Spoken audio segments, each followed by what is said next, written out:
పేరు శంకర్ నాయక్.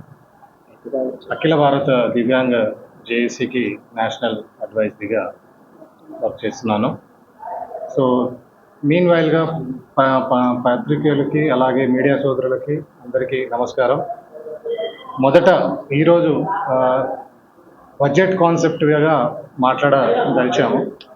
ఎందుకంటే దివ్యాంగులకి బడ్జెట్ కేటాయింపులో ఎప్పటికీ నుంచో గత దశాబ్దాలుగా అన్యాయం జరుగుతూనే ఉంది. మరియు ఇప్పుడు దాకా సరి అయిన బడ్జెట్ కేటాయించలేదనే మేము భావిస్తున్నాము. ఎందుకంటే కేంద్ర ప్రభుత్వం బడ్జెట్ 1,225 కోట్లు కేటాయించడం జరిగింది. అలాగే రాష్ట్ర ప్రభుత్వము ఇంకా కేటాయించే తరుణంలో ఉంది.